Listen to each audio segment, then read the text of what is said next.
Where can you top off the morning of hiking through the desert with an afternoon of high-end shopping and a night of craft cocktails and dancing? In the West's most western town, also known as Scottsdale. That's where. In my Living in Luxury with Marcia Canady series, I include the best places to live in Arizona, with Scottsdale being in my top 5. In this video, I will discuss the history and lifestyle of Scottsdale, and then go over the real estate market in Central and South Scottsdale, primarily in 85251 and the 85258 zip codes. In the description below, I've also included a link to my Living in Luxury Buyer's Relocation Guide. But you're always welcome to call me anytime, and if you want me to create an MLS search for you so that you receive a notification every time a new home comes on the market, let me know. I always answer my phone, and if I don't, I'll call you right back. Scottsdale's broken down into North Scottsdale, Central Scottsdale, and South Scottsdale. The land size is 184 square miles, stretching 31 miles from north to south and 11 miles wide. Scottsdale's population as of the 2020 census is approximately 269,000 people, which if you're from California, it's about 1/5 the size of San Diego and the same size as Irvine. If you're from Washington State, it's about 1/3 the size of Seattle. And if you're from Illinois, Scottsdale is 1/10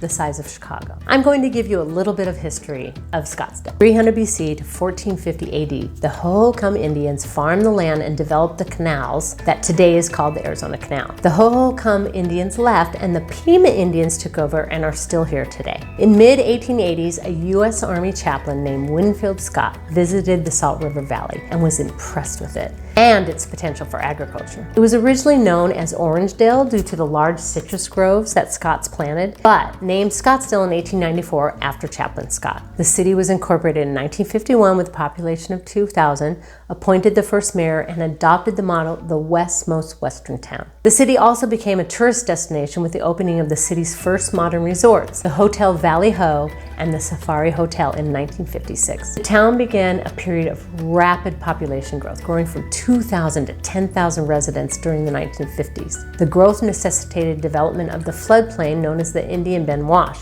because we have these flash floods and the ground is like cement because of the weather, so there's nowhere for the water to go but into the neighborhoods. In 1962, the Greenbelt concept was developed instead of installing more canals and wells. The Greenbelt, which wasn't fully complete until 1984, connects 4 city parks through a 25-mile bike path. When we do get a ton of rain, that greenbelt looks like a lake, but it contains all the water so that the homes in the neighborhoods don't get flooded. Large master plan communities started being built, such as the largest, McCormick Ranch, which is a 4,200 plus acre ranch. Also, Scottsdale Ranch and Gainey Ranch were built in 1980 in Central Scottsdale.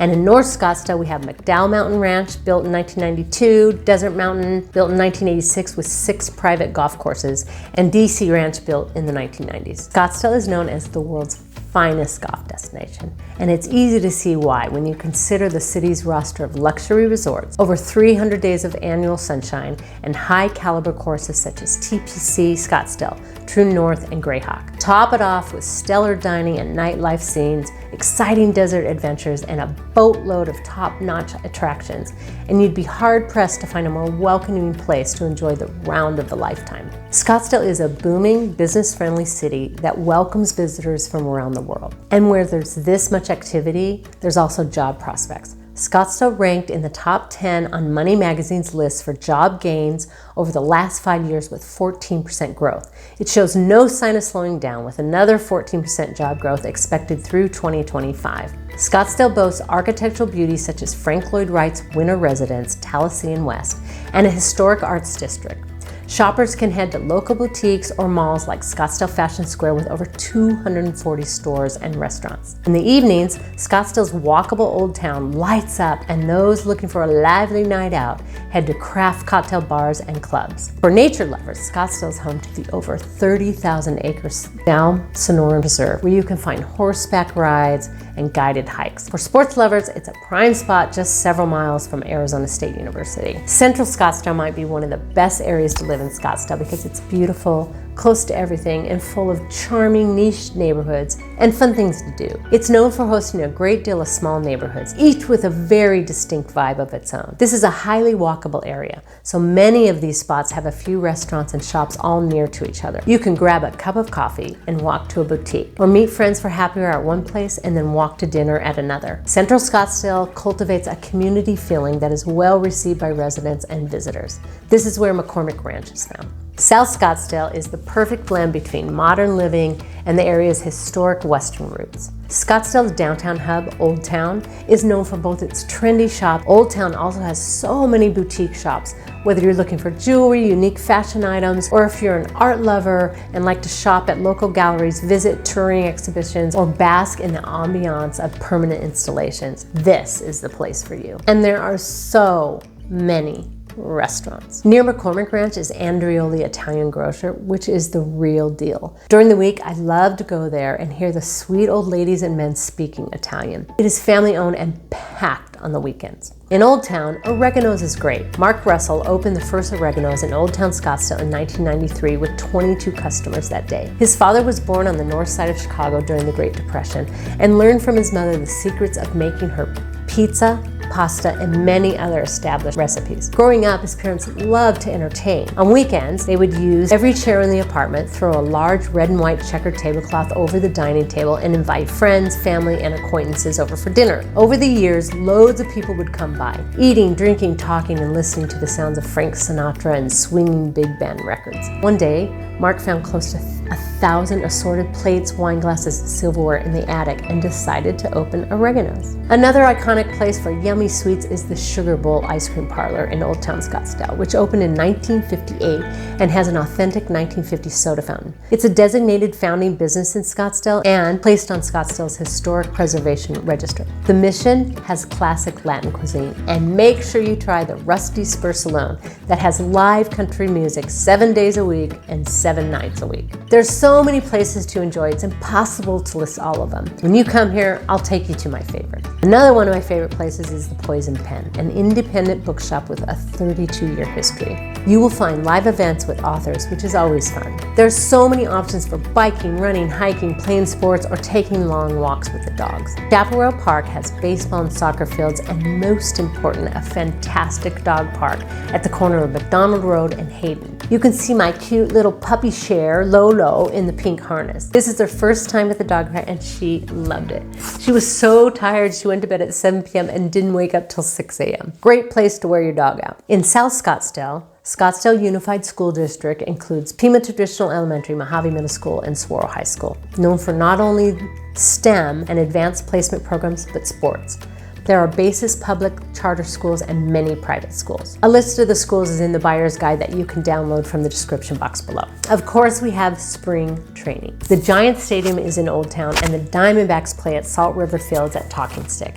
It's another great way to enjoy some sunshine and create some great memories with friends and family. There's such a variety in Scottsdale, so I'm going to concentrate mostly on McCormick Ranch. That was developed in the 1980s and has 2 championship 18-hole golf courses, more than 25 miles of bicycle paths, parks, public tennis courts, and 130 acres of man-made lakes. McCormick Ranch is home to approximately 27,000 people throughout its 67 unique subdivisions. Residents of McCormick Ranch come from all walks of life. Both young families and more seasoned retirees love the abundance of outdoor activities and residential amenities that the community has to offer. In addition to the residential zones, the community is host to several shopping centers, a medical center, and a convenient blend of businesses and commercial sites. Although located in one of the nation's largest metropolitan areas, McCormick Ranch is hidden away from the cityscapes of central and downtown Phoenix. This means you'll enjoy a very laid-back, relaxed lifestyle. McCormick Ranch caters to those who love spending their days outside enjoying the beautiful Arizona weather. Golfers love McCormick Ranch because it has 2 18-hole golf courses that mirror the landscape of many of the community's homes.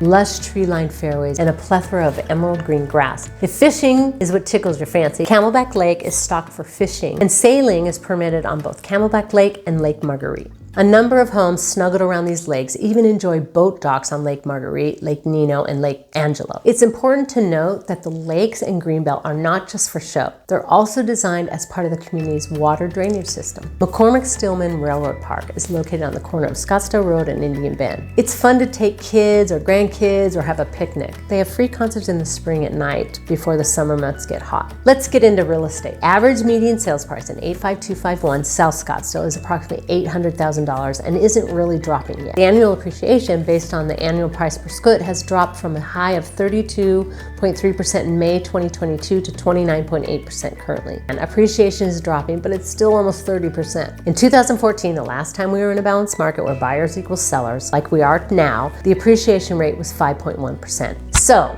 even if appreciation is decreasing, Scottsdale still will hold its value even if you buy today. In Central Scottsdale, which is mostly McCormick Ranch, the average median sales price in 85258 is approximately $1.1 million and isn't really dropping yet. The annual appreciation based on the annual price per foot has dropped from a high 35% in May 2022 to 22% currently. Again, appreciation is dropping, but it's still 22%. In 2014, the last time we were in a balanced market, the appreciation rate was 5.5%. So even appreciation is decreasing, Scottsdale still holds its value even if you buy today. In Central and South Scottsdale, the number of homes sold in 2021 was 174.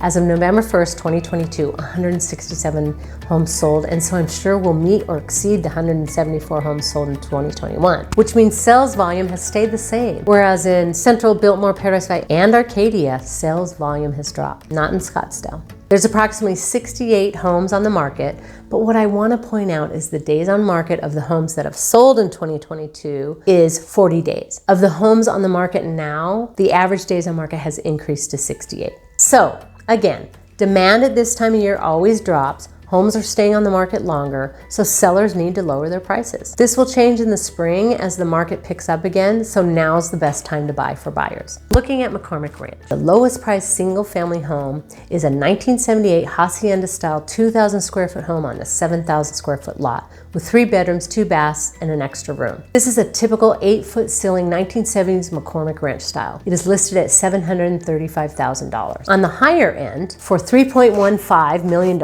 is a coming soon home that is currently being completely remodeled and I'm sure will be absolutely stunning. It is in the Vista del Lago subdivision that sits on Margarita Lake and is 3,300 square feet on 11,000 square foot lot. 3 bedrooms, 3.5 baths, and a new pool and spa with a 2-car garage. Also, don't forget, download our buyer relocation guide that will help you with your relocation to the Valley of the Sun. Feel free to call me or send a text to 602-515-1161. For a deep dive into another fabulous area, you can go to my Central Corridor video here.